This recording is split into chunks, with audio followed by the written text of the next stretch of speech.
Мэри и Питер оплакивали своего покойного сына, погибшего в ужасной аварии. Каждый день они ходили к его могиле. Тем не менее, примерно через месяц они обнаружили, что кто-то всегда опережал их.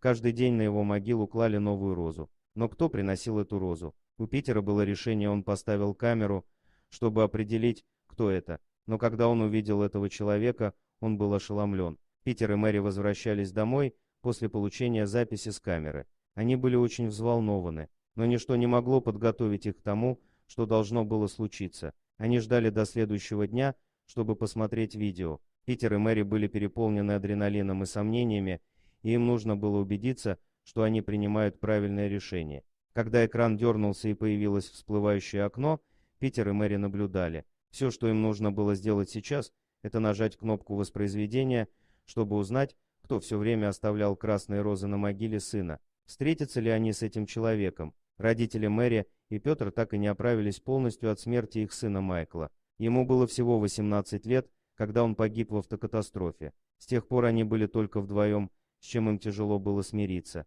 Похороны, конечно, были очень тяжелыми, но им повезло, что их окружало так много заботливых друзей и членов семьи. Пришло много людей, и они были благодарны. За такое короткое время Майкл явно оказал такое влияние на жизни людей. Они ежедневно посещали его могилу, принося в память о нем цветы и безделушки. Это стало для них ритуалом, а также способом быть с ним рядом. Но потом они обнаружили нечто странное. Мэри и Питер шли на кладбище в понедельник, но подойдя ближе к могиле сына, они обнаружили что-то на ней. «Этого вчера здесь не было», — заметила Мэри. Питер согласился. Зачем кому-то класть что-то на чужой надгробный камень? Мэри и Питер оба были озадачены. На надгробии лежала одинокая красная роза, и никто не знал, кто ее туда поместил. Они огляделись, но никого не было видно. Они обыскали могилы, окружающие надгробие их сына, чтобы увидеть, есть ли другие с красными розами, но Майкл был единственным. Они чувствовали, что это было странно.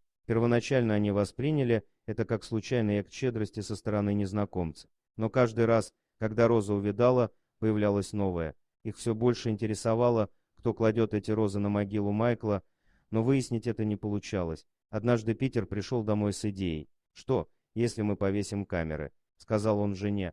Мэри была против, так как это нарушило бы политику конфиденциальности. Однако Петр не собирался так просто сдаваться. Он был полон решимости выяснить, кто кладет эти розы на могилу его сына. Поэтому однажды ночью он покупает новую камеру видеонаблюдения и едет на кладбище, ничего не сказав жене. К могиле их сына подошел человек, одетый во все черное. Они ничего не могли сказать о том, кто это мог быть.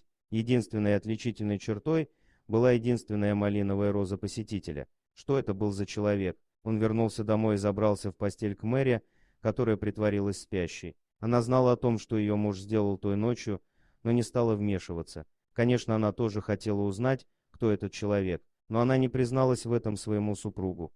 Дорогие друзья, если вам понравилось видео, поставьте лайк, а также подписывайтесь на канал, где найдете еще много интересного.